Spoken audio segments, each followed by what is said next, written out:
Bonjour et bienvenue au podcast de Nouvelle Acropole Montréal. Aujourd'hui, la conférence s'intitule « Chaman et monde invisible, la mystique chamanique au cœur de la forêt ». La conférence est animée par Céline Bouchard, philosophe. Bonne écoute. Donc, peut-être certains d'entre vous avez entendu parler aussi de cette exposition qui se tient en ce moment au musée Pointe-à-Cayère. Est-ce qu'il y en a qui ont entendu parler de cette exposition? En fait, c'est une exposition sur le chamanisme, plus particulièrement le chamanisme de l'Amazonie. Alors, c'est une très belle exposition qui va se tenir pendant tout l'été. Et pour nous aussi, c'était une occasion de faire un écho à cette exposition et donc de vous présenter cette activité, plus particulièrement chaman et monde invisible. Est-ce que j'ai trop de lumière, Charles, oui, pour l'image? Ok, parfait. Alors on va s'ajuster pour pouvoir entrer dans ce thème. Du chaman et des mondes invisibles. Et je mentionnerai tout de suite, d'entrée de jeu, que on a les mondes invisibles pluriels.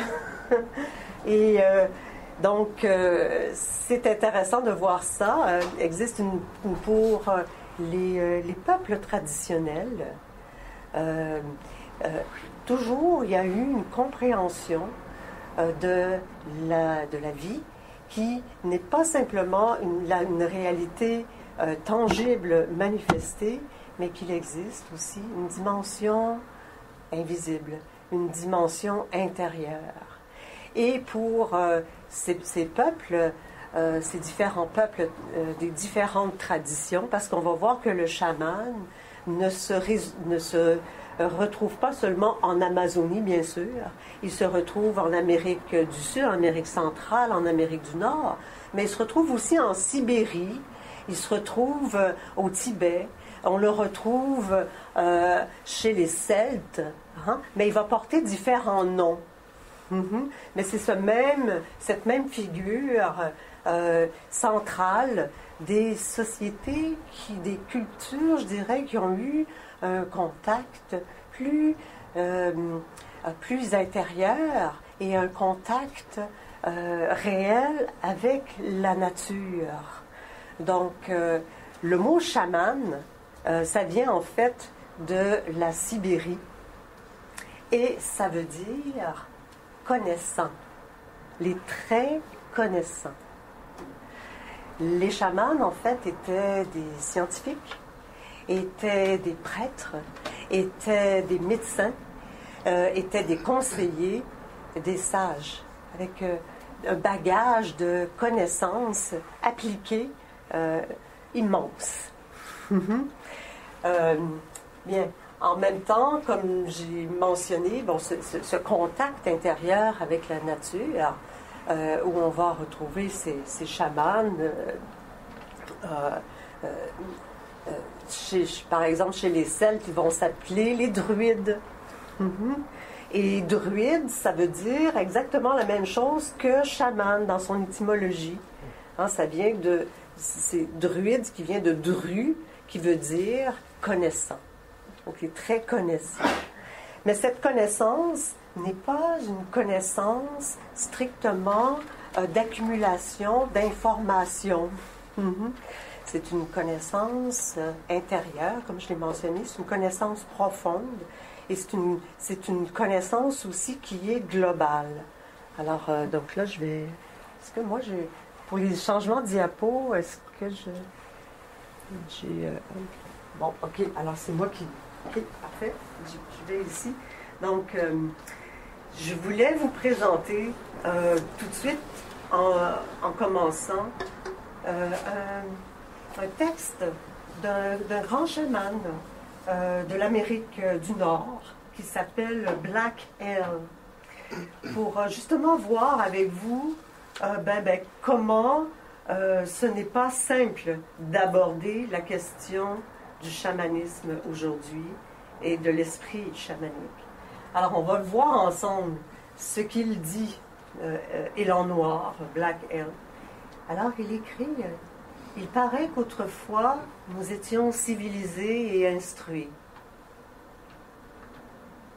C'est intéressant parce que souvent, quand on fait référence au chamanisme ou encore aux peuples autochtones, il y a eu une mentalité très étroite qui a mentionné que ces gens n'étaient pas cultivés, civilisés, nécessairement d'un point de vue des conquérants, parce qu'il n'y avait pas une compréhension de leur vision, de leur façon de voir, de leur système de pensée.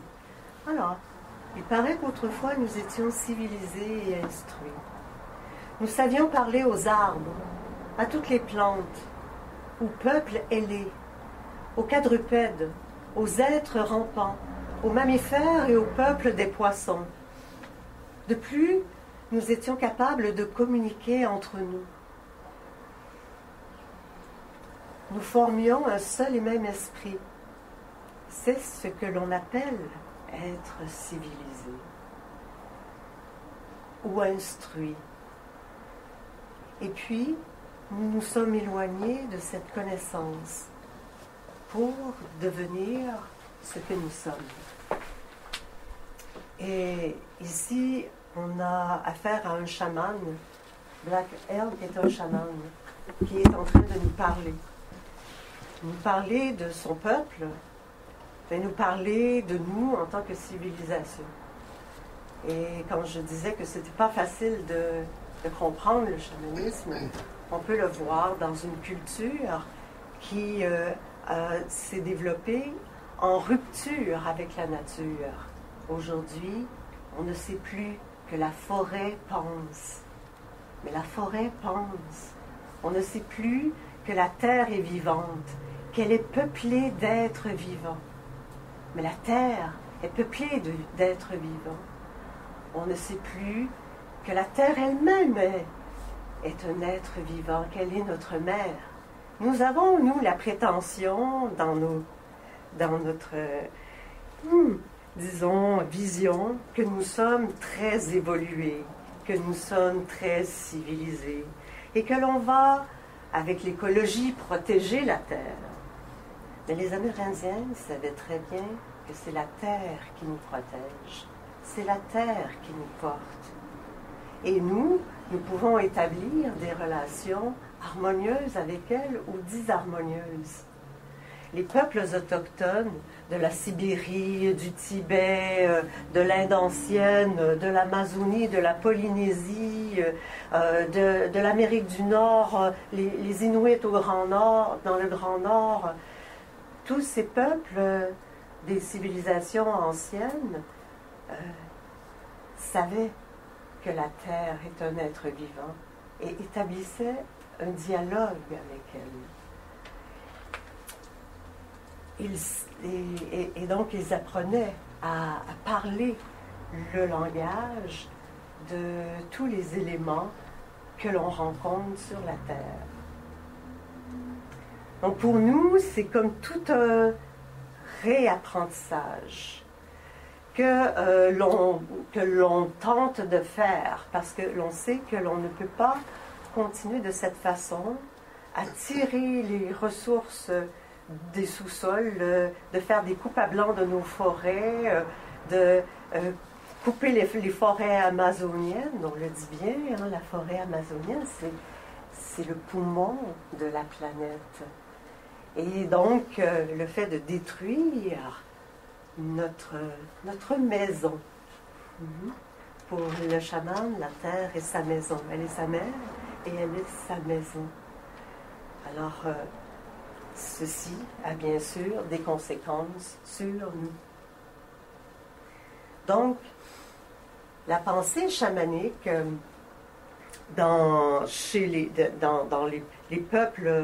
peuples nomades, dans la jungle, dans les forêts, a eu du mal à se transmettre. Il y a eu une difficulté parce que c'est une tradition. Hein? Et tradition, ça vient de tradere. Là, je vous parle dans notre langage, à nous, parce que c'est le mien. On communique comme ça. Tradere, hein, c'est tradition. Et ça veut dire transmission. Transmission. Ce sont des traditions qui sont orales. Ce sont des transmissions par la parole. Et c'est pour ça que la parole était si importante, que la parole était sacrée. Mais comme on a dénigré dans un monde, disons, matérialiste, qui s'est coupé de la nature, qui s'est dit civilisé, il y a eu une rupture de la culture et de la nature. Donc, de la ville, on a essayé d'éliminer la nature. Et c'est pour ça, nous, aujourd'hui, on a nos villes de béton. Donc, si on trouve une plume sur le trottoir, ça nous rappelle que oui, il y a les oiseaux, oui, il y a la nature, quand même toujours en ville. La nature, elle est toujours présente. Le ciel est toujours là, avec ses nuages, avec son soleil, avec ses orages. Et la nature, elle est très puissante. Mais parce qu'on a dévalorisé cette pensée des civilisations, des êtres qui étaient plus près des lois de la nature, ces traditions se sont perdues au sein même des sociétés où l'on retrouve les chamans. Alors, il y a eu une perte de la connaissance. Et c'est pour ça qu'on a ce texte de Black Elk. Avant, nous savions communiquer avec les êtres vivants sur la terre. Maintenant, nous ne le savons plus. Les chamans sont dans les réserves. Les enfants sont désorientés face à des traditions dont il existe, dont il subsiste quelques éléments, et une nouvelle culture qui les envahit, qui elle est très matérialiste, coupée de l'invisible, coupée de l'essentiel. En fait, ce ne sont pas seulement que les peuples autochtones qui souffrent aujourd'hui, mais l'humanité tout entière, parce que on s'est coupé d'une dimension de nous. Et donc, on a aussi eu un regard sur les Autochtones, comme sur les chamans, comme étant quelque chose d'irrationnel, comme étant étrange, à la fois fascinant, mais étrange. Donc, du système de santé, par exemple, c'est un des attributs des chamans, d'apporter la santé. Un des attributs, ce n'est pas le seul, mais parce qu'ils connaissent les lois d'harmonie, ils peuvent réinstaurer cette harmonie dans le corps humain. Alors, mais comme une médecine basée sur une approche analytique, rationnelle, qui découpe les choses pour les comprendre, s'est développée. Alors, on a rejeté, discrédité la médecine chamanique, la médecine des chamans, des druides. Par exemple, je vous dirais un chaman tibétain qui était le médecin du Tibet, un médecin du Dalai Lama au Tibet, a écrit un livre qui s'appelle Le Palais des Arcs-en-Ciel, si un jour vous avez l'occasion de lire ça.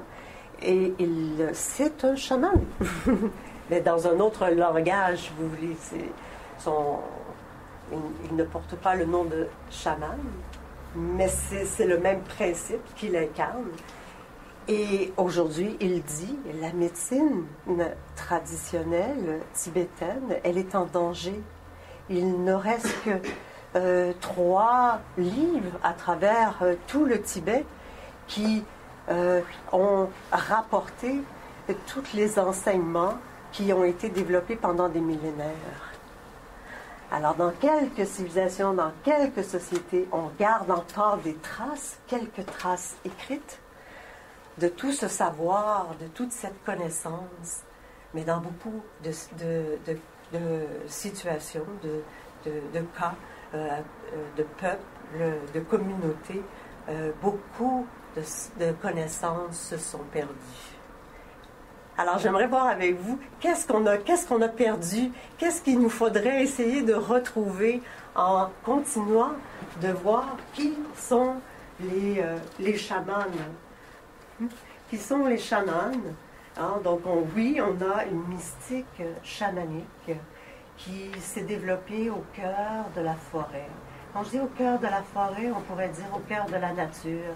Ça peut être la nature des plaines, hein, avec les bisons, hein, l'esprit du bison, par exemple, ou encore, ça peut être la nature des forêts celtes, des forêts de Carnut, où on avait tout un savoir sur les propriétés des arbres et où on développait un calendrier des arbres rattachés à chaque mois, hein, et qui nous parle, c'est toute une astrologie en fait qui était développée pour rencontrer les différentes caractéristiques de l'être humain, parce que l'être humain, quelque part, il est comme un arbre. Il vit dans la nature, il n'est pas coupé de la nature.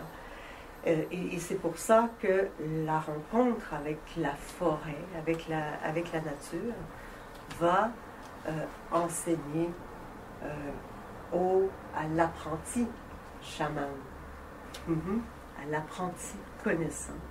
En fait, la formation du chaman va se faire dans la forêt. On ne naît pas chaman dans les traditions chamaniques. C'est un état d'être. C'est un état de conscience. C'est un état d'être. C'est un état d'être que l'on développe et que l'on incarne petit à petit. Alors d'abord, il faut dire que dès l'enfance, l'enfant n'est pas coupé de la nature. Il vit dans les bois, il vit près de la mer, si on parle des traditions Aïda. Il vit dans la jungle, hein, avec toute la complexité que peut représenter la forêt. La forêt où, on n'a pas une cartographie, par exemple, où quand on est dans ce lieu, on nous dit tournez à droite pour s'orienter, ou là le nom de la rue, ou feu rouge, on s'arrête, stop. Non. Les repères sont complètement différents. Alors donc je dois apprendre à me familiariser avec de nouveaux repères. Et c'est un monde très riche, très complexe, où les éléments de la terre, hein, avec la pierre, avec les rochers, hein, interagissent avec les éléments de l'eau, avec les ruisseaux, avec les rivières, avec la puissance de la mer, avec les lacs calmes, hein, avec les éléments du vent. Alors le vent qui est une brise, ou encore les fortes bourrasques qu'on peut rencontrer, les tempêtes, avec la pluie, les moments de soleil, les feux qui se déclarent dans la forêt, avec l'éclair, par exemple, qui frappe l'arbre.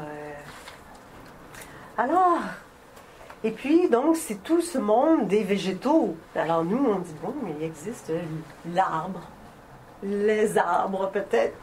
Alors, si on a une connaissance de la forêt, si on va se promener en forêt, parce que si on veut, par exemple, se ressourcer après notre semaine de travail qui se passe en ville, souvent, on va en nature, on va en forêt.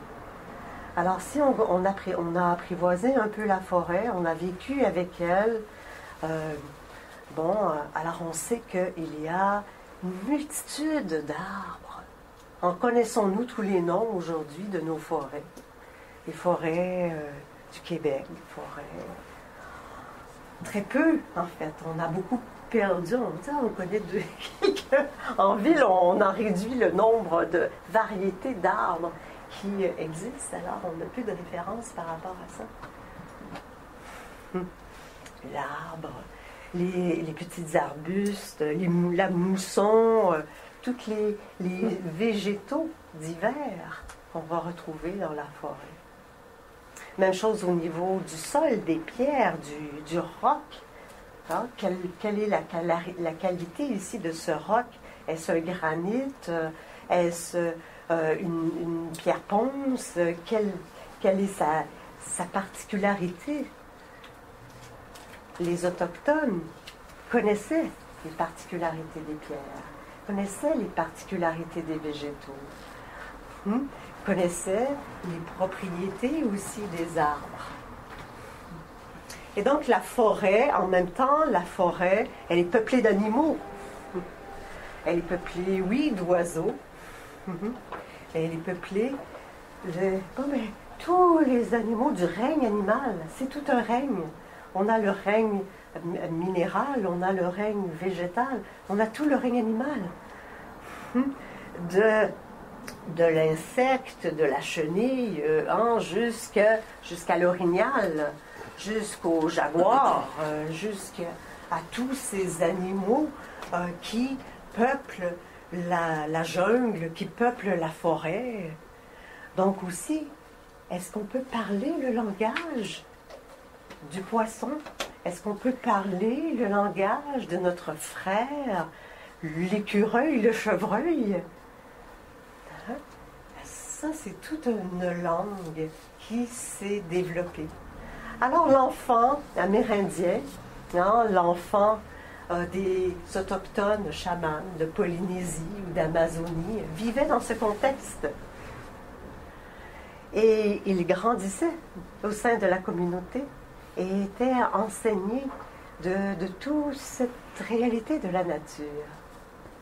Et peut-être que l'un d'entre eux, tout le monde n'était pas chaman dans la communauté, mais peut-être que l'un d'entre eux présentait des dispositions particulières, avait une curiosité aussi qui lui était propre.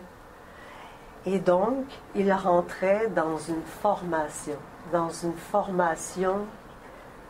chamanique ou druidique ou oui, c'est les noms qu'on peut donner, une formation de sagesse pour avoir cette connaissance. En chaman, c'est ce que ça veut dire, il est très connaissant. Donc, et cette formation, elle durait environ 20 ans. 20 ans. Pour des hommes et des femmes qui devenaient par la suite chamans. Donc, voyez tout le bagage que ces consciences portaient et le temps que ça pouvait prendre à devenir chaman. Et cette formation, elle n'était pas que transmission d'informations, comme dans nos universités actuelles, où on nous informe, on nous transmet un savoir, un peu comme, c'est comme des fois on nous emplit le crâne, en tout cas c'est sûr, on reçoit beaucoup d'informations, mais l'éducation chamanique, ce n'était pas ça. C'était une voie de transformation de soi pour rencontrer toutes les possibilités de l'être. Et ceci passait par la forêt. Ceci passait par la forêt, qui est un lieu de mystère, parce que c'est complexe. On se rappelle, nous, quand on marche dans la forêt, on entend des bruits, on devient aux aguets. Qu'est-ce que c'est? On est... il y a toutes sortes de références nouvelles qui nous arrivent et qu'on essaie de comprendre quel est ce chant que j'entends, quel est ce cri que j'entends, quel est cet ululement, de pouvoir se repérer à travers ce lieu qu'est la forêt, qui est un lieu du mystère. La forêt est un lieu mystérieux. La forêt, elle va devenir aussi un lieu d'enchantement. Alors c'est pour ça qu'on va avoir beaucoup de contes et légendes, par exemple, qui vont nous parler de forêts enchantées, où les animaux vont se mettre à parler. Mhm. On a ça dans presque toutes les traditions. Ce sont les contes et légendes qui viennent nous rappeler des connaissances intérieures, des connaissances très lointaines, très profondes, très anciennes. Des connaissances qui nous viennent de l'invisible. Parce que la situation est là, les mondes invisibles. Si on ne peut pas les voir, comment on va faire pour les rencontrer? Comment on va faire pour les connaître? Alors, ils vont se manifester, ces mondes invisibles, au travers différentes réalités de la nature. Ils vont se manifester au travers les arbres, ils vont se manifester au travers les animaux, ils vont se manifester au travers les forces des éléments. Parce qu'ils ont besoin d'un support concret pour apparaître. Et qu'est-ce que ça va demander pour les voir? Ça va demander une vision. Le chaman est un visionnaire. Ça va demander une vision qui vient du cœur. C'est pas la vue physique, c'est une vue intérieure, c'est la vision du cœur. Hein, on a des textes encore très près de nous, hein, qui nous disent l'essentiel est invisible pour les yeux. On voit bien avec son cœur. Donc c'est cette formation que va recevoir le chaman, c'est une formation d'ouverture du cœur, de capacité de pouvoir éveiller cette vue. Et donc de voir au-delà des apparences, de voir au-delà des formes, mais de voir au travers les formes aussi, par le symbole, le langage symbolique et le langage du chaman. Le chaman n'est pas en train de penser que le bison est un dieu.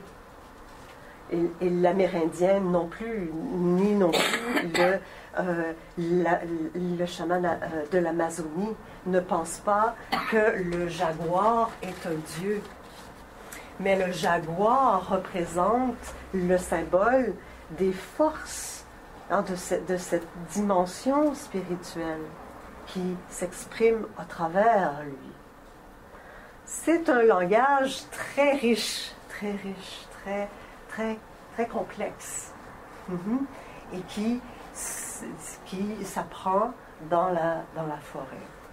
Donc, quand je dis dans la forêt, je dirais aussi dans la nature tout entière, avec ses différentes manifestations.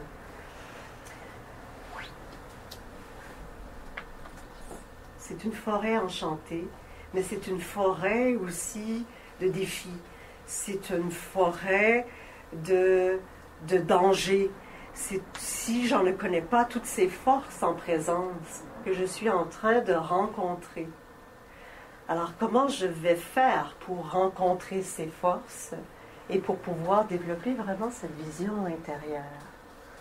Alors la formation du chaman, elle va passer par, comme je mentionnais, une éducation, une transmission des anciens, au début de la formation, transmission des anciens, toute la connaissance de la communauté qui va être transmise. Et toujours cette connaissance est là pour loi de l'harmonie. L'harmonie est là pour loi la paix. La paix. Parce que le monde de l'esprit est un monde d'harmonie. Le monde de l'esprit est un monde de paix. Quelquefois, en fait pas quelquefois, mais pour l'humain, que l'humain puisse atteindre cette harmonie, que l'humain puisse atteindre cette paix, il va devoir se confronter à ce qui n'est pas harmonieux en lui-même. Donc, elle est là la formation principale. C'est pour ça, par exemple, qu'avec Nouvelle Acropole, nous sommes à l'aise de parler du chamanisme, même si nous ne sommes pas des chamans. Comme j'ai dit, il existe très peu de chamans aujourd'hui parce qu'on les a ostracisés, je peux dire, on les a mis de côté et la tradition s'est perdue. Mais ce qui est possible, c'est de retrouver le chemin qui mène à la connaissance. un chemin qui mène à la connaissance. Et c'était ça que vivaient aussi les civilisations, dans les civilisations anciennes, vivait cette voie qui conduit à la sagesse, qui conduit à la paix. Et pour ça, dans la forêt, dans la nuit de la forêt, envahi des cris du jaguar.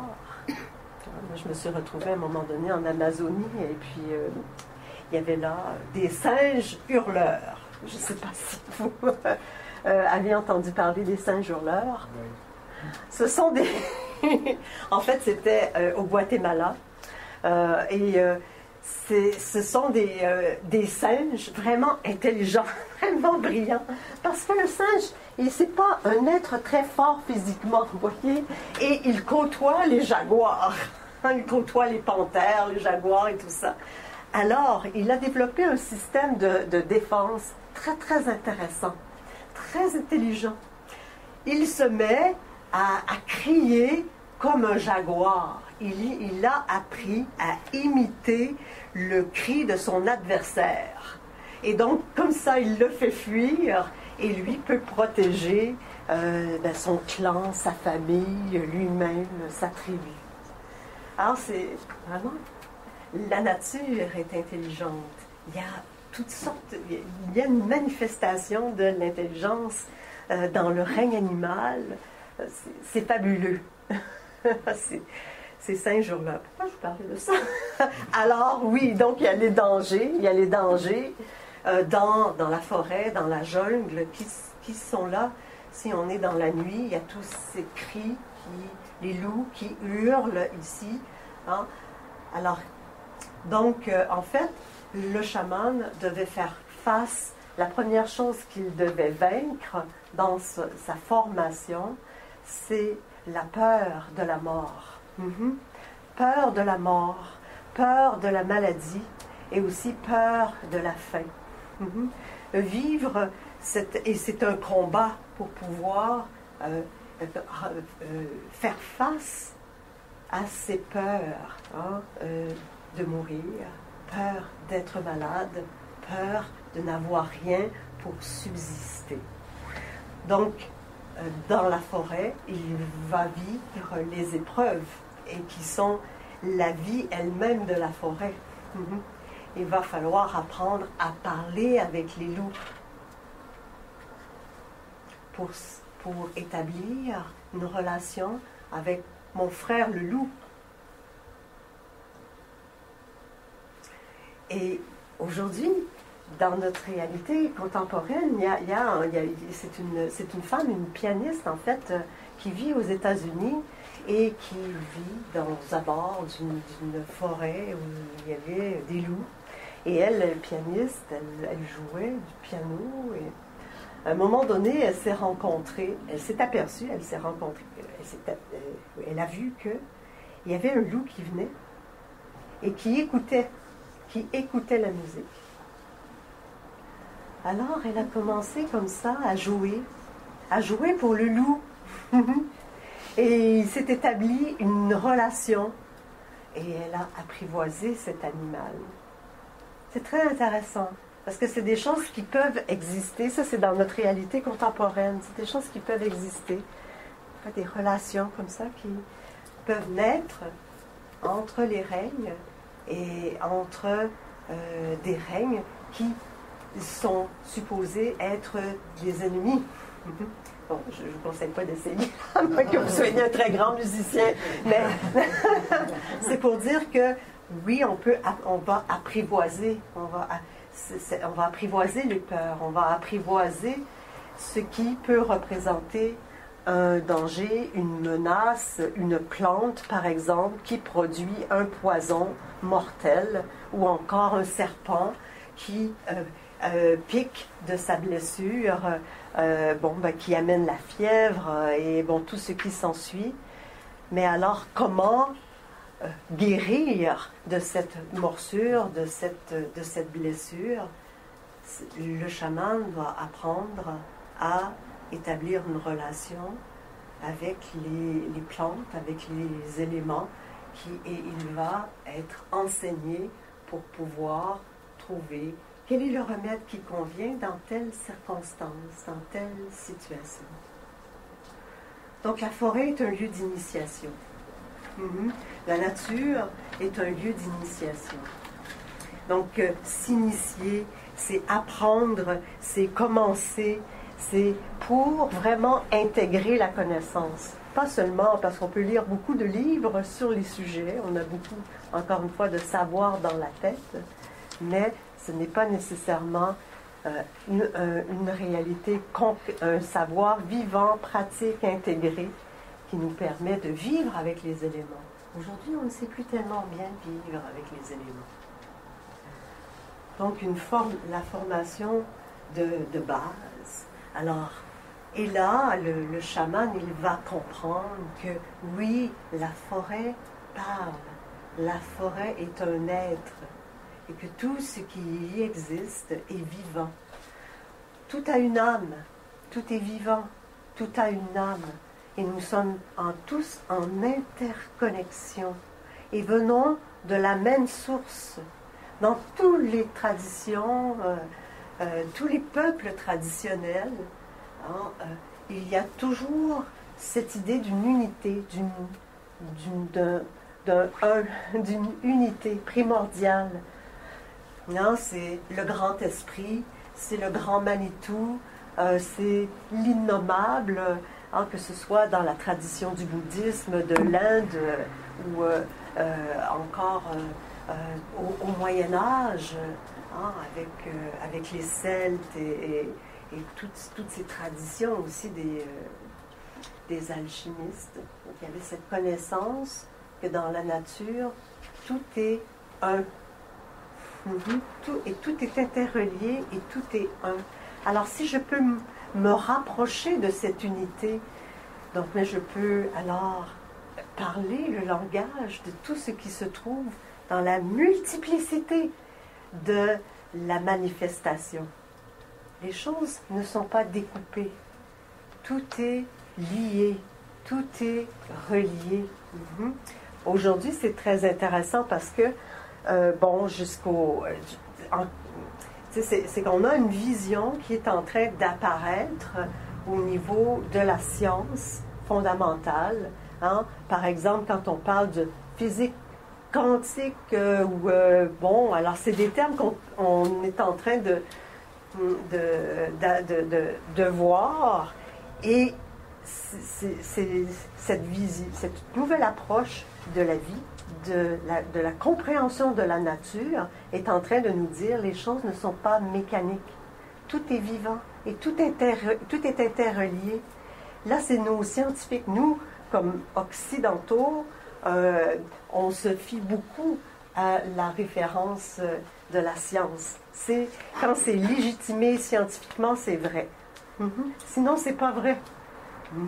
Mais là, en allant tellement loin dans cette science, qui découpe tout pour comprendre, on arrive à une vision de la physique quantique qui s'approche justement, qui est en lien avec cette vision, on pourrait dire, globale qu'ont les peuples traditionnels, qu'ont les chamans, une vision, on va dire, on va utiliser des mots comme holistique, par exemple, une vision globale de la vie, où tout est en interconnexion. Alors le papillon, qui fait sa route, jusqu'en Amérique, qui part d'Amérique du Nord et qui s'en va jusqu'en Amérique du Sud, le tout petit être, tout petit, qui fait ce tellement grand voyage, est en train d'avoir une incidence sur toute la planète. Ils sont en train de nous dire, les scientifiques. Et les chamans et les autochtones des différentes civilisations savaient ça depuis longtemps. Vivaient avec ça. Mais ce n'était pas seulement un savoir. Pour nous, ça devient un savoir. C'est intellectuel. Oui, la terre-mère, oui, c'est comme... D'accord, c'est poétique, c'est beau, mais quand on l'entend, oui, il faut établir une relation plus harmonieuse, mais ce n'est pas quelque chose qui est vivant à l'intérieur de notre culture comme compréhension du monde. Non, sinon, on aurait d'autres valeurs que le système de valeurs que l'on a aujourd'hui dans nos sociétés, non? Où tout repose, par exemple, sur le marchandage et l'argent. On aurait d'autres valeurs qui est le respect de l'être humain fondamentalement. Et c'est ce qui caractérise le chaman de l'Amazonie, avec ici que l'on voit représenté avec le souffle de l'esprit. Ces êtres qui ont parcouru toute cette éducation dans la jungle, dans la forêt, qui ont reçu la transmission des anciens et qui vont s'aventurer à l'intérieur d'eux-mêmes. Parce que la connaissance pour être vivante, il faut qu'elle soit vécue. Ça doit être une expérience. On ne peut pas apprendre, devenir chaman en 5 jours, appliquer la recette, devenir chaman en 2 fins de semaine, ça ne marche pas. Sinon, je pense qu'on le saurait tous. 2 fins de semaine, c'est pas si long. Si ça existait, la recette, je pense qu'on l'aurait tous fait, on l'aurait tous appliqué. Mais il n'y a pas de recette. Le chaman, l'état chamanique, l'esprit chamanique est un état d'être. C'est un état d'être qui se construit. C'est un état d'être dont on est instruit pour recevoir une connaissance. Donc c'est une grande humilité de dire « je ne sais pas ». Et c'est une ouverture. Donc c'est ça qui caractérise aussi cet apprentissage, cet apprenti qui va commencer à marcher sur un sentier de connaissance de soi. La réalité est une. Toutes les traditions de sagesse les expriment au travers une multiplicité de formes, mais toutes, elles conduisent à la même unité. Il n'y a pas une culture, une tradition meilleure qu'une autre. Elles sont toutes des voies de cette sagesse une. Et c'est pour ça que, par exemple, la plume de la sagesse, on la retrouve en Polynésie, en Amazonie, en Amérique du Nord, en Égypte ancienne. On la retrouve partout pour symboliser l'esprit, parce qu'il est question de vol, il est question d'envol, envol de l'âme.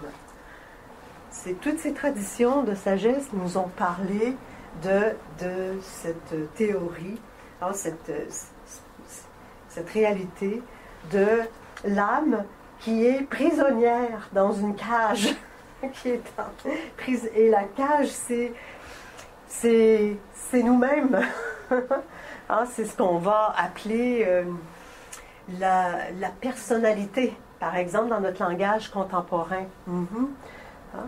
Les chamans et tous les peuples autochtones, et ça dans toutes les sagesses, on parle de ça aussi dans les cours de philosophie, vont nous parler de la réalité qui comporte 7 plans de conscience différents. 7 niveaux de conscience différents.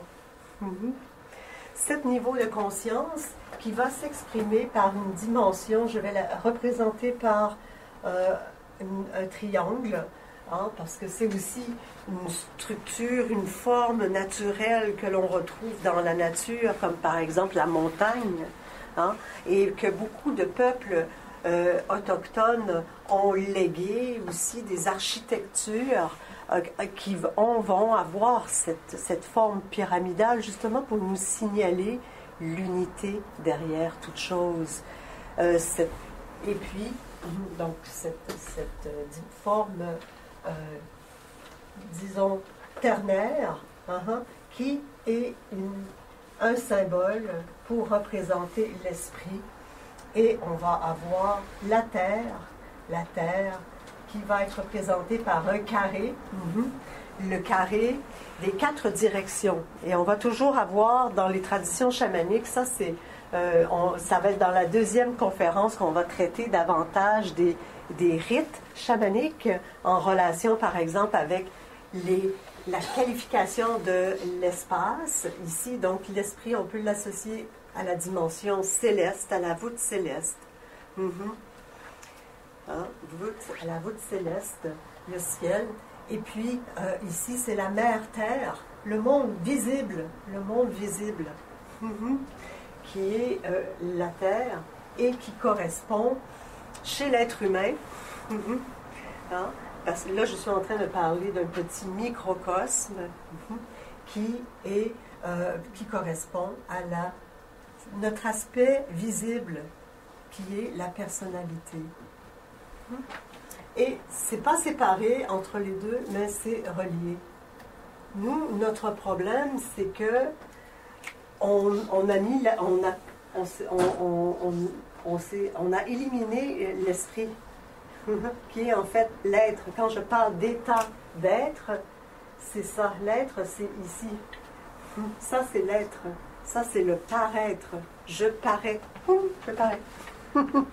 On apparaît tous. Mais nous ne sommes pas que parution. On a une intériorité, on a une dimension invisible. C'est notre réalité d'être. Je ne suis pas qu'est-ce que je parais.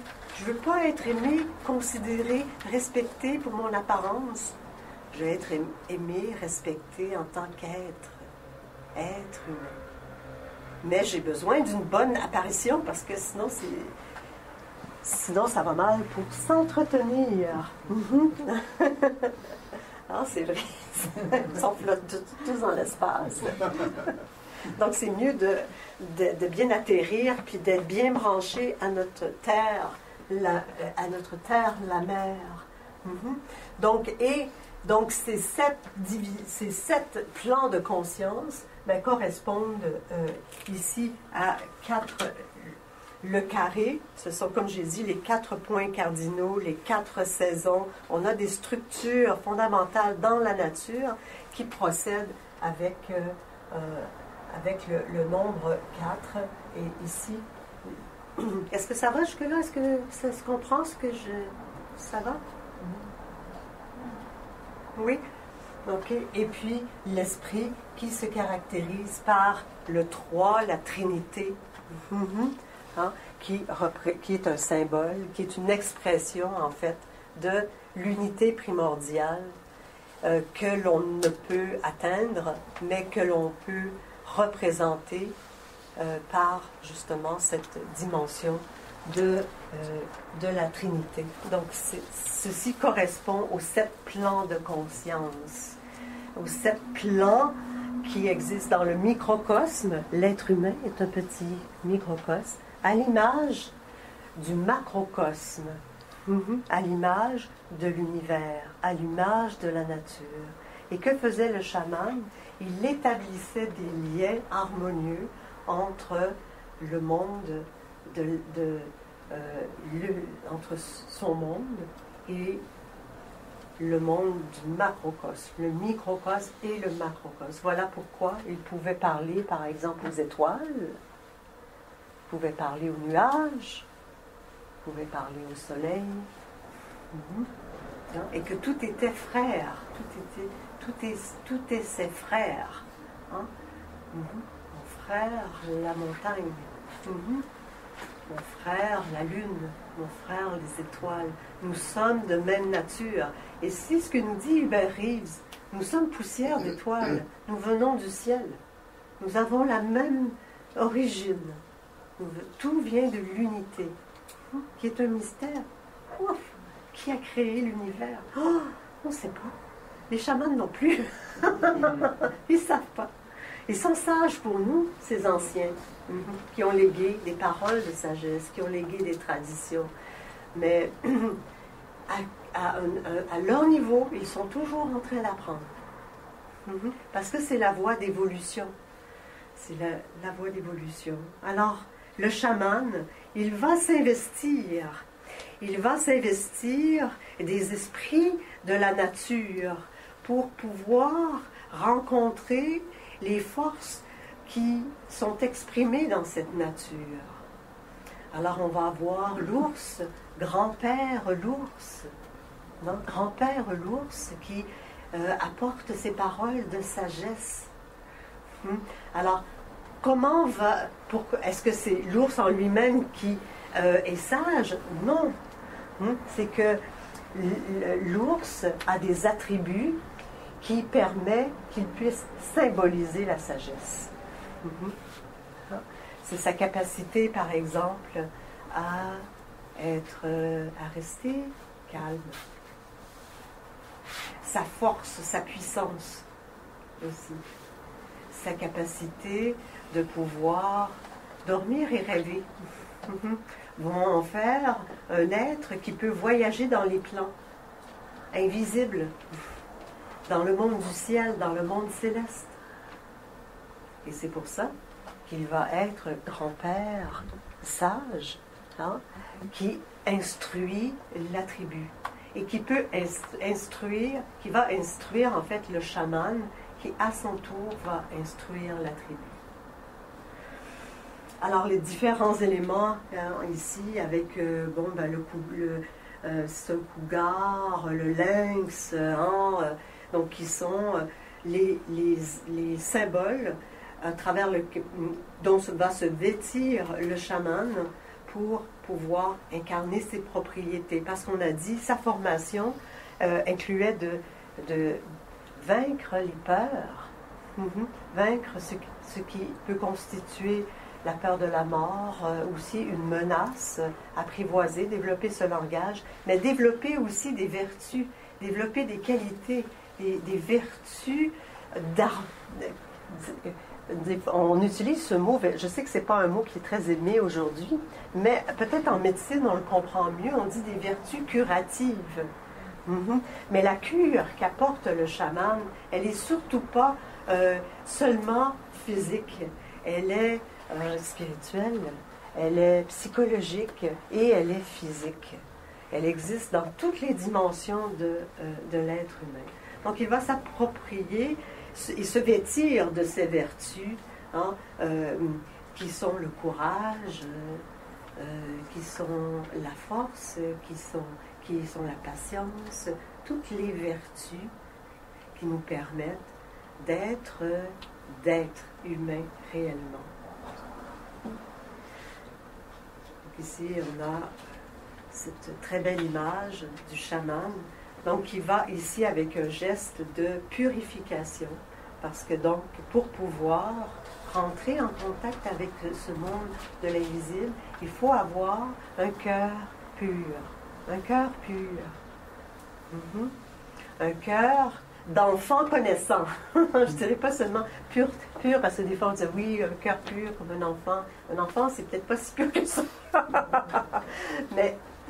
Mais quand même, il y a un émerveillement chez l'enfant, il y a une ouverture, parce que des enfants, des fois, dans la garderie, c'est pas si pur que ça. Ils peuvent se taper les uns sur les autres. Donc, c'est l'aspect sauvage, c'est l'aspect déchaîné, c'est l'aspect instinctif, comme ceci se manifeste aussi à l'âge adulte, si ceci n'a pas été apprivoisé, si ceci n'a pas été calmé, si ceci n'a pas été harmonisé. Ces forces sauvages, comme la jungle sauvage, ne sont pas mauvaises. Elles sont à cultiver, elles sont à jardiner, parce que les Amérindiens ont construit des cités harmonieuses, que ce soit dans le nomadisme ou que ce soit dans le développement de cités fortement organisées, comme ça peut exister à l'heure actuelle, justement dans la jungle de Guatemala. On nous dit que c'est là où se trouve la plus grande cité du monde, où l'on retrouve les pyramides les plus hautes que la grande pyramide de Khéops en Égypte. Mais elle est complètement envahie par la jungle. Mais à l'époque des Mayas qui vivaient là, et des chamans, c'était un jardin, c'était une cité. La jungle était un jardin, c'était apprivoisé, dans le sens où culture n'a pas besoin d'être en rupture avec la nature. Ça peut être connecté, ça peut être harmonisé. Et notre nature, le fait de se cultiver, ne nous demande pas de nous couper de notre nature. c'est-à-dire de nos instincts, de tout ça est bon, tout ce qu'on est bon, vont nous dire les sages, vont nous dire les anciens, vont nous dire les chamans, tout ce que l'on a est bon. Il faut pouvoir l'harmoniser, il faut pouvoir le purifier, il faut pouvoir le qualifier pour en faire sortir les fleurs, le meilleur de nous-mêmes, et non pas l'aspect égoïste, déchaîné. Ça, c'est si on se coupe de ce qui a la vision. Ce qui a la vision, c'est pas le paraître, c'est l'être. La vision vient de l'intérieur. La vision vient de l'être chez nous. Elle ne vient pas de l'extérieur. Alors, et bon, ben, c'est comme un jardin. Alors, on travaille notre jardin. C'est le temps en ce moment. On est tous en train de faire du jardinage, peut-être, ou... mais on sait que, bon, ben, j'enlève les mauvaises herbes une fois. Ben, c'est pas fini. J'avais déraciné une peur. Ah, ça y est, ça revient. J'avais déraciné un comportement. Tous les travers, c'est quoi à déraciner? Qu'est-ce qui est à déraciner? Bon, ben, ce sont nos égoïsmes, ce sont nos aveuglements, c'est ce qui est le superficiel chez nous. C'est ça qui est à enlever, c'est ça qui est à déraciner. Ici, très belle représentation d'un chaman inuit du Grand Nord. Et on va le voir ici sur son costume, sa tenue est une tenue cérémonielle.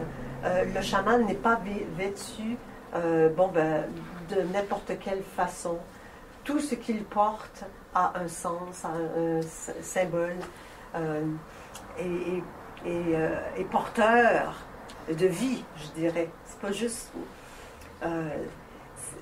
c'est parce que c'est vivant. La tenue est une réalité de vie. Et les mains, par exemple, qui sont représentées, on va les voir, vous avez peut-être vu ça dans certains livres, mais des fois sur le visage, des mains qui sont comme tatouées sur le visage ou sur le corps. Ce sont des mains de protection. Dans les peuples berbères, par exemple, Sarah, toi qui es une fille du désert, tu peux nous parler de ça. Mais bon, alors, bien sûr, je suis en train de parler de la main de Fatima, mais dans le Tibet aussi, c'est la même chose. On va avoir la main avec l'œil à l'intérieur. C'est qui est symbole de la connaissance juste, symbole de la sagesse, et aussi protection. Protection contre les esprits malins, les esprits maléfiques. Alors, c'est quoi les esprits malins? C'est quoi les esprits maléfiques? Alors, c'est tout ce qui est disharmonieux.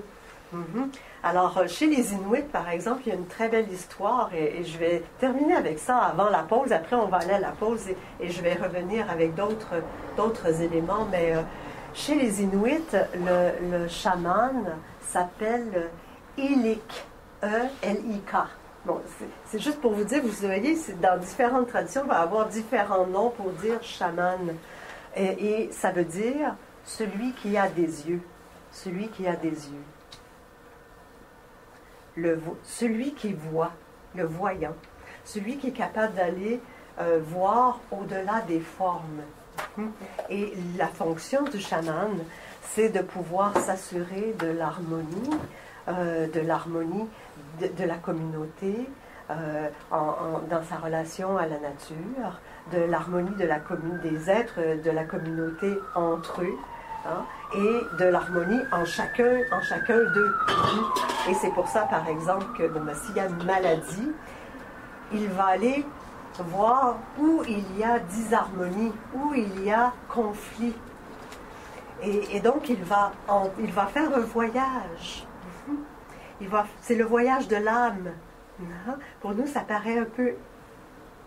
Oh, c'est mystérieux, c'est étrange. Mais il va accéder à d'autres plans de conscience. Et il va trouver où se trouve le déséquilibre, où se trouve le conflit.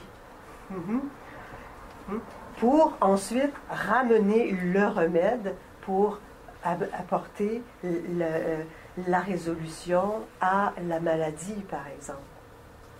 S'il y a un conflit dans la communauté, quelque chose se passe, un grand conflit, alors le chaman va faire un voyage. Cette fois-ci, ça va être dans une autre réalité invisible. Chez les Inuits, c'est ceci. Il va descendre au fond des mers et il va rencontrer la déesse mère. Et il va coiffer ses cheveux. Parce que le désordre dans la communauté, les conflits dans la communauté ont décoiffé la déesse de la mer. Alors il va coiffer ses cheveux pour ramener l'ordre, pour ramener le calme, pour ramener la paix. Et il va laver son visage. Il va laver son visage de toutes les erreurs, de toutes les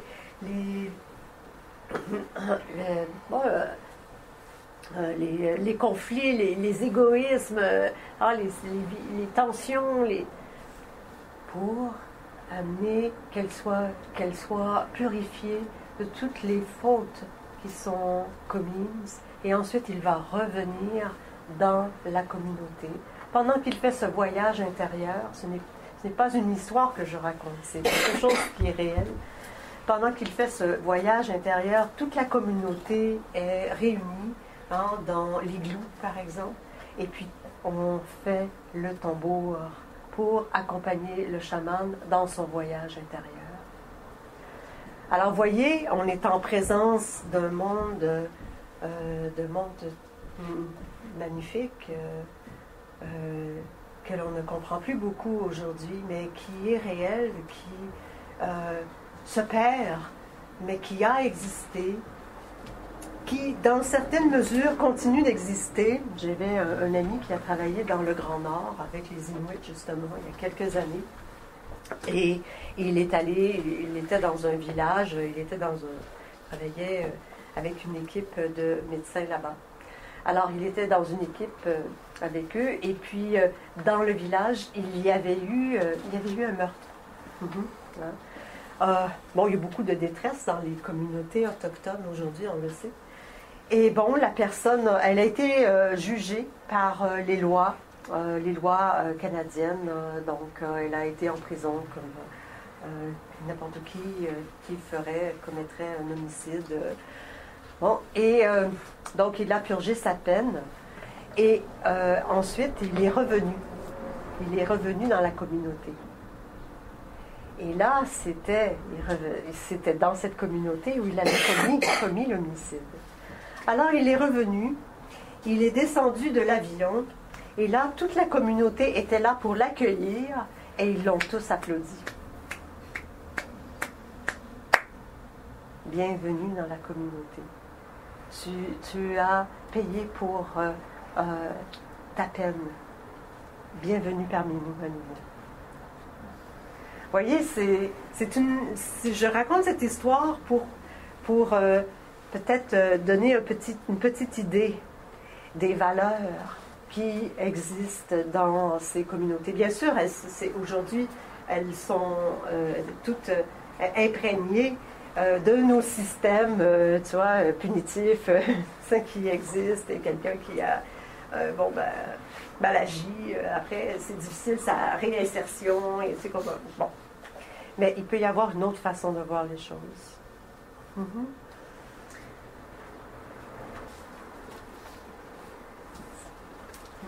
Alors, on va continuer pour quelques minutes. Le temps passe trop vite en votre compagnie.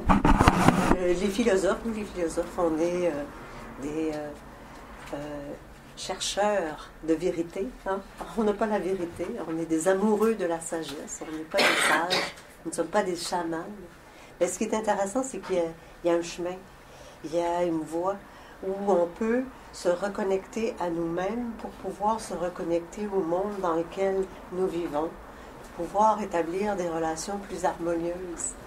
Alors, et tous les peuples nous parlent de cette voie-là, qui est une voie de connaissances qui n'est pas intellectuelle, qui demande d'être en contact avec soi-même. Et c'est ce qu'on fait justement dans les ateliers de philosophie.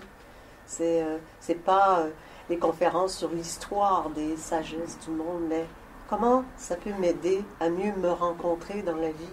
Comment ça peut m'aider à éliminer des choses avec lesquelles je bataille pour être plus tranquille avec moi-même et pour pouvoir être plus tranquille avec les autres.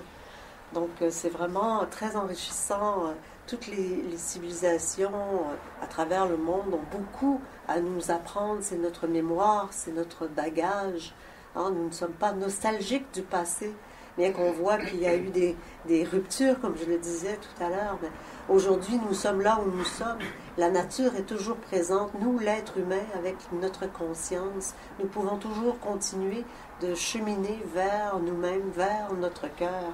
Et c'est certain que ça passe à travers l'habileté de rentrer à l'intérieur de soi et de voir, non mais c'est où là, moi, mon désordre, là, tu vois, pour que je puisse m'épanouir davantage dans la vie. C'est cette purification, non, qui commence par soi-même. Et au fur et à mesure qu'on la fait en soi, ben, on peut l'amener autour de soi. Et ce sont les rites que vont faire les chamans et qui vont leur permettre d'être ceux que l'on nomme les visionnaires, ceux qui ont des yeux, ceux qui sont capables de voir et qui peuvent donc capter. C'est une fonction de l'intelligence, non? Qui est une dimension qui appartient à l'esprit. C'est intéressant que les peuples anciens font une distinction entre la raison et l'intelligence. Des attributs comme l'intelligence procèdent davantage, et qui sont je parle des attributs, ce sont des outils qui existent dans la nature. La forêt pense, et l'être humain aussi pense. L'intelligence, c'est un outil qui existe aussi, bien sûr, à l'intérieur de nous. Mais au lieu de procéder par division, par dissection des choses pour les comprendre, non, l'intelligence procède en établissant des liens, en établissant des relations. Et c'est cette capacité d'établir des liens qui peut nous amener à voir au-delà des apparences. Hein, cette quête de vision dont nous parlent les chamans, qui est en relation aussi avec cette capacité que l'on a de développer l'imagination. Aujourd'hui, en psychologie, on parle aussi de ça, hein, avec la différence entre cerveau gauche, cerveau droit. Nous, depuis, je dirais, les derniers siècles, on s'est beaucoup développé de façon rationnelle. Je pense à l'humanité tout entière. On a développé notre cerveau droit beaucoup, très logique, rationnel et tout ça. Mais ça a créé un déséquilibre parce qu'on a oublié toute cette fonction que nous avons, cette capacité que nous avons d'intuition, de vision avec le cœur, cette capacité de capter l'essentiel. Donc aujourd'hui, dans nos sociétés, de quoi manque-t-on? On manque de vision, on manque de visionnaires, on manque de sagesse. On a énormément de moyens, il y a beaucoup de potentiel chez l'ensemble chez tout ce que nous sommes, mais il nous faut pouvoir retrouver les outils qui existent à l'intérieur de nous. C'est pas non plus, développer seulement le cerveau, je parle en termes d'hémisphère, le cerveau droit seulement, la vision, parce que au détriment de la raison, mais c'est le mariage des deux, l'harmonie des opposés, la vision et la raison, pour ne pas non plus tomber dans des dérives, des fois de superstition, non, qui peuvent exister. Ou encore de fantaisie, qui n'est pas la capacité de capter l'essence. L'imagination est une capacité de capter l'essence. Alors, c'est des choses que l'on développe davantage dans nos cours de philosophie, justement, et dans un sens concret, dans un sens pratique. Donc ici, une très belle toile, en fait, d'un chaman qui tient dans sa main hein, la Voie lactée, c'est le microcosme qui rencontre le macrocosme. Et donc, juste ici, une prière Apache. Puisse le soleil t'apporter chaque jour une nouvelle énergie, puisse la lune chaque nuit te ressourcer pleinement. C'est la pleine lune ce soir, c'est presque la pleine lune, c'est presque la pleine lune. Elle est là, nous sommes dans la nature, même au cœur de la ville. Puisse la pluie te laver de tous les soucis. Puisse le vent t'insuffler de nouvelles forces. Puisses-tu marcher paisiblement à travers le monde et apprécier tous les jours sa beauté.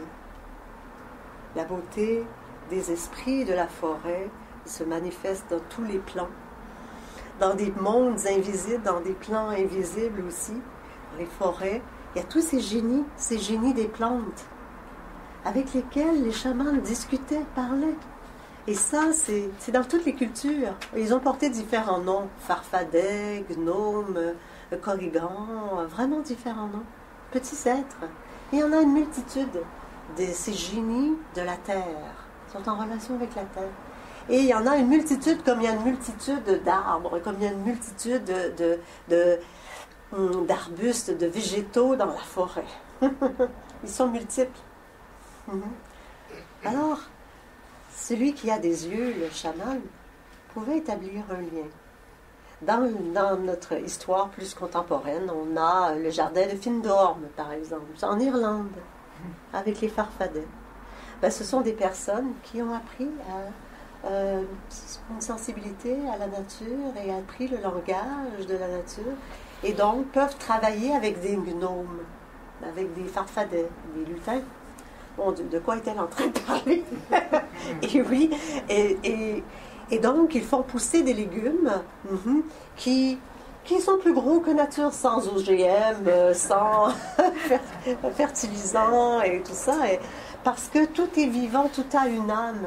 Et il y a des petits êtres qui habitent sur d'autres plans de réalité que le plan dense physique.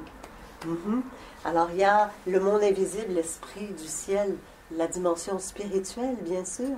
Cette dimension spirituelle, elle peut ouvrir le cœur à des dimensions invisibles à l'œil physique, mais qui pourtant sont bien réelles dans la manifestation, comme les ondes. Les ondes sont réelles, mais on ne les voit pas. Alors, donc on peut, c'est comme agrandir notre conscience. C'est une expérience d'élargissement de la conscience, en fait. On appellerait ça, dans un langage plus contemporain, expérience, état modifié de conscience. Alors, il y a les génies de l'eau. Je vous les présente brièvement, juste pour qu'on s'imprègne un peu de toute cette sagesse qui est là dans l'histoire de notre humanité, qui fait partie des traditions dans les différents peuples, et que l'on peut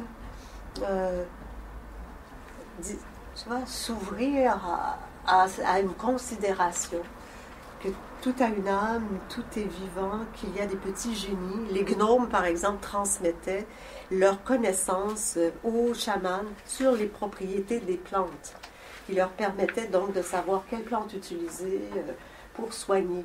Là, j'utilise un langage français, là, mais, parce que je ne connais pas les noms amérindiens, mais ça existe dans toutes les traditions. Et dans les eaux, bien sûr, on va avoir tous les esprits des eaux.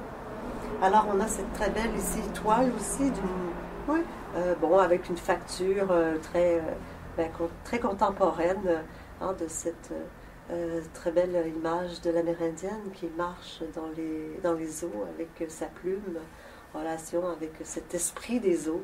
Et à côté, la déesse dont je vous ai parlé, la déesse inuite Setna, que l'on retrouve là, qui se trouve au fond de la mer et que le chaman va aller rencontrer pour coiffer les cheveux. On a des représentations inuites de sirènes. Alors c'est très intéressant, on pense que les sirènes appartiennent à une culture en particulier, qui serait celle du Moyen-Âge, mais ce sont vraiment des génies de l'eau qu'on retrouvait en Grèce ancienne, vous savez, Ulysse, et les sirènes, mais qu'on va retrouver aussi chez les alchimistes au Moyen Âge, mais qu'on retrouve chez les autochtones également. Et on a quelques images, on n'a pas beaucoup de représentations, je dirais, autochtones d'Amérique du Nord et du Sud, des esprits de la nature qui habitent dans le monde manifesté. Là, je suis en train de parler du monde énergétique, du monde pranique. Ce n'est pas le monde céleste, mais c'est le monde énergétique.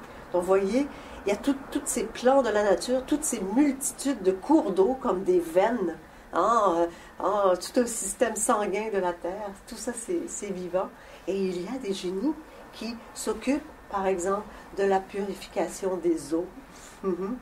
Et donc, on va les représenter à travers les sculptures, en pierre de savon, par exemple. Ici, c'est une très belle représentation que l'on voit chez les Inuits. L'esprit du vent. On a tous ces élémentaux qui sculptent les nuages, qui transportent les vents. Et donc, la conscience du chaman qui peut rencontrer l'esprit du vent, son frère le vent, pour balayer les plaines, pour balayer les forêts, ou encore apprivoiser la tempête. Donc, dans les traditions chamaniques, par exemple, il y a souvent cette tradition où le chaman, alors que la communauté est réunie autour du feu sacré, ou dans le tipi, ou dans la maison longue, donc avec le tambour, ou encore d'autres instruments, la flûte, par exemple. Alors que s'il y a une tempête, le chaman va sortir à l'extérieur et il va invectiver la tempête, c'est-à-dire qu'il va se confronter à l'élément. et il va y avoir un combat, il va y avoir une bataille, parce que là l'élément se déchaîne. Alors comment peut-on calmer l'élément? Et il avait cette propriété, c'est un grand pouvoir. Vous voyez, on rencontre des forces extraordinaires qui ont pu être développées dans l'histoire de l'humanité, de ces êtres qui atteignent des états de conscience qui leur permettent de travailler avec les éléments, de calmer les éléments, comme par exemple l'esprit du vent. Et donc ici, une représentation plus contemporaine de ces génies du vent. Rien n'est mécanique, rien n'est automatique, tout est plein d'intelligence, tout est plein de vie, tout a une âme. Les élémentaux sont les âmes des éléments. Alors on a pensé longtemps que c'était des histoires pour les enfants, mais le chaman, et dans toutes les traditions, que ce soit l'alchimiste qui travaillait avec les 4 éléments, terre, eau, air, feu, que ce soit le druide qui travaillait avec ces éléments aussi, que ce soit les chamans tibétains qui connaissaient les propriétés des minéraux, qui leur étaient aussi transmis par les génies de la terre. Donc ceci est présent dans toutes les cultures. Et bien sûr, des élémentaux qu'on retrouve dans le feu sacré, le feu qui est le feu physique, bien sûr, qui rassemble. C'est le foyer autour duquel toute la communauté est rassemblée, autour duquel on va danser, autour duquel on va chanter, autour duquel on va aussi faire les offrandes à la vie, offrir, donner, parce que l'humain n'est pas fait pour être un consommateur, comme ce à quoi on veut nous réduire souvent, mais il est fait pour être un acteur, quelqu'un qui participe à la vie, qui contribue à la création comme celle dans laquelle il prend place. Nous prenons place dans un univers de beauté. Nous prenons place dans un univers de justice, de bonté. La nature est très généreuse avec nous. Si on apprend à en connaître les lois, les rythmes, alors on pourra s'harmoniser avec elle. Et bon, ça commence par un premier pas, se rencontrer soi-même pour harmoniser les différentes forces qui existent à l'intérieur de nous et pouvoir célébrer la vie.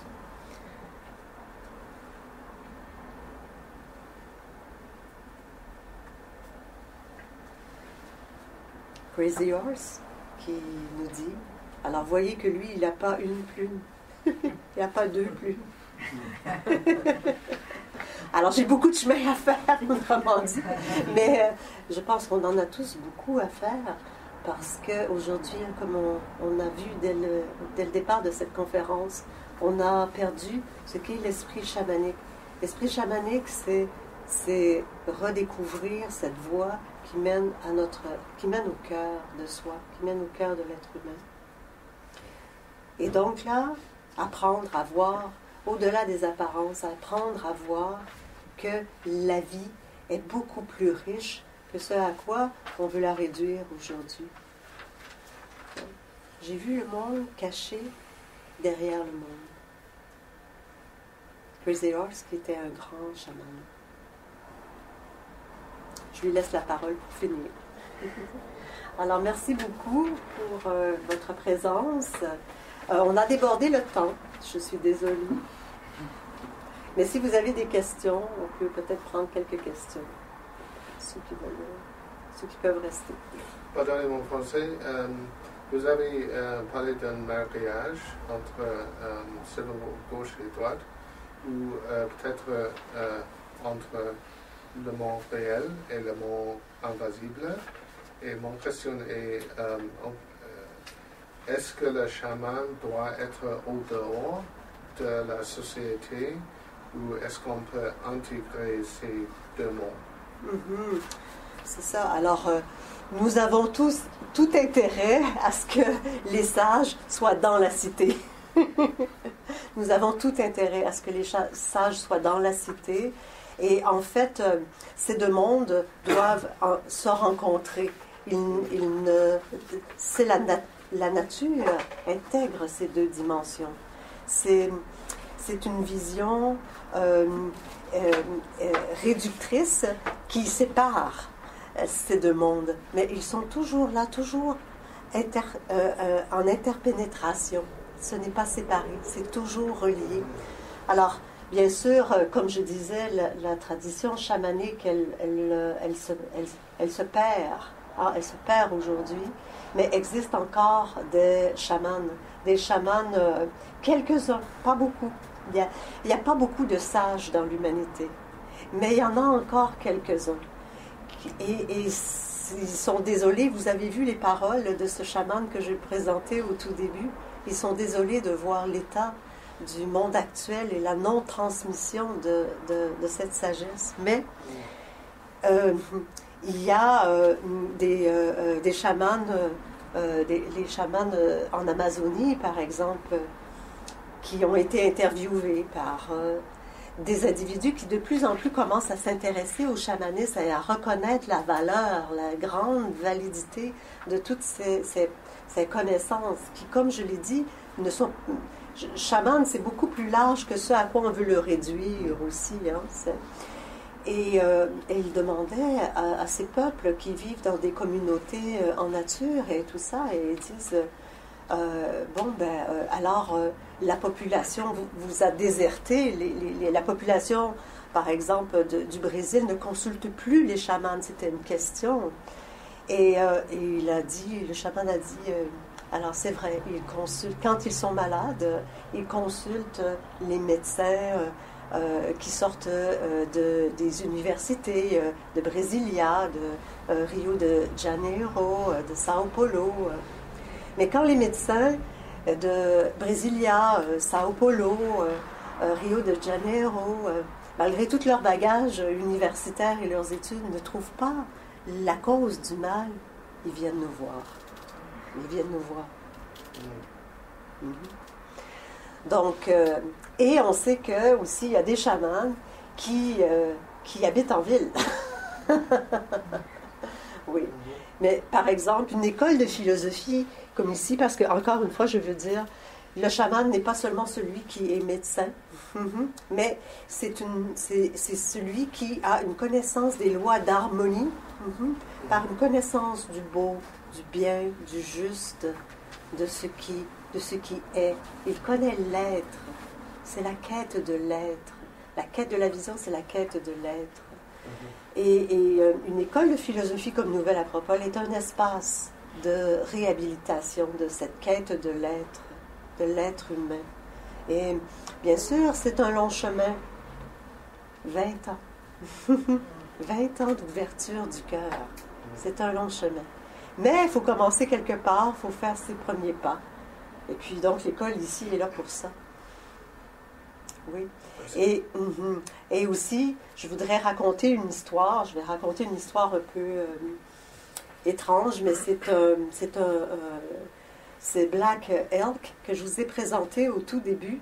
Vous vous souvenez, celui qui a dit « Avant, on était instruits, on savait parler aux animaux, on comprenait le langage des animaux. » Eh bien, il vit aux États-Unis, dans la tradition qu'il a développée. Il vivait aux États-Unis. Et à un moment donné, il y avait un enfant qui était hospitalisé depuis des années. Et l'enfant avait cessé de parler, de marcher. Tu vois, il était nourri par intraveineuse, il était dans le lit à l'hôpital. Et il y avait à cette époque-là un centre de recherche qui faisait justement des recherches sur le chamanisme, sur l'esprit chamanique. Et donc, il n'y avait rien à faire avec cet enfant, avec tous les traitements qu'il avait pu recevoir pendant des années. Il restait toujours dans un même état végétatif. Alors, ils sont allés chercher le chaman et ils ont demandé l'autorisation à l'hôpital. Et ils ont eu exceptionnellement l'autorisation de l'hôpital, qui a donné à ces personnes qui ont fait l'opération chamanique 2 heures de temps. Il y avait seulement 2 heures, c'était comme limité. Et donc là, ils sont arrivés dans l'hôpital et ils ont fait les chants. Ils ont fait une opération, ils ont qualifié l'espace avec les tambours et tout ça, c'est une qualification de l'espace. Pierre va parler davantage de ça dans la deuxième conférence. Et donc, le chaman a fait ce voyage pour voir qu'est-ce qui rendait cet enfant paralysé, tu vois, pris. Il était pris dans quelque chose. Et donc, il y avait... il y avait une toile autour de son cerveau. Il a vu une toile, comme une toile d'araignée autour de son cerveau, dans l'invisible. Vous voyez, dans des niveaux plus subtils de réalité, pranique. Bon. Alors, il a convoqué, il a convoqué le dieu, parce que la toile est rattachée à l'araignée. Donc, il a fait le chant de l'araignée. Donc, c'est une connaissance que ces chamans avaient. Il a fait le chant de l'araignée et il a convoqué le dieu araignée. Et c'est le dieu araignée qui lui a dit, oui, il ne peut pas parler parce qu'une toile l'enferme. Je vais détisser, parce que c'était son pouvoir à ce dieu araignée de détisser la toile. Il a détissé la toile. Et il a dit à cet esprit araignée, il a dit au chaman, cet enfant va pouvoir nourrir ses leurs de façon normale, il va pouvoir manger, il va pouvoir boire, il va falloir qu'il vive de la réhabilitation, mais il va être guéri. Et après l'opération, l'enfant qui ne s'était pas levé, qui était dans un état végétatif, s'est levé. Il a pu manger des substances solides, boire, et puis oui, il y a eu la rééducation au niveau du langage, et l'enfant a été guéri. Donc c'est une histoire, mais vous savez, le médecin du Dalai Lama, par exemple, dont je vous ai parlé, de ce chaman aussi au Tibet, quand est arrivé l'accident de Tchernobyl, je vous ai parlé de ce livre, Le Palais des Arcs-en-Ciel, eh bien, il est allé. Il est allé à Tchernobyl. Et les personnes qui étaient victimes des radiations, qui étaient pour mourir, malades des radiations, et la médecine actuelle n'a pas pu guérir ces gens-là. Où il y a eu très peu de succès dans les traitements qui ont été par la suite appliqués. Mais ce médecin a guéri plusieurs personnes.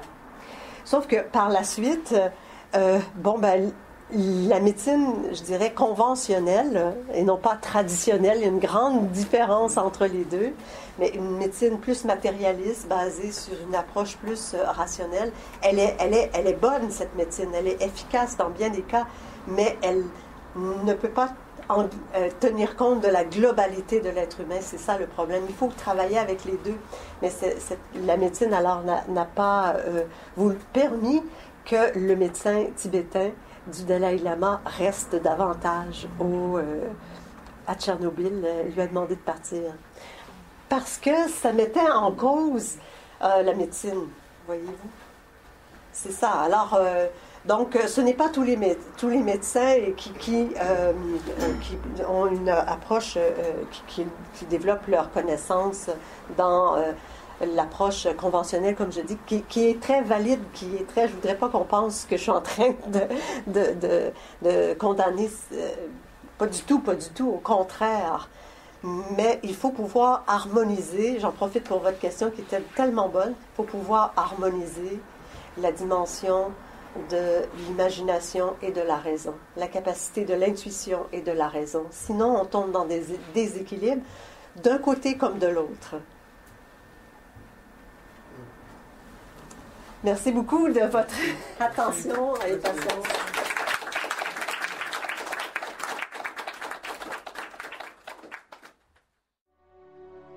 Merci d'avoir écouté ce podcast.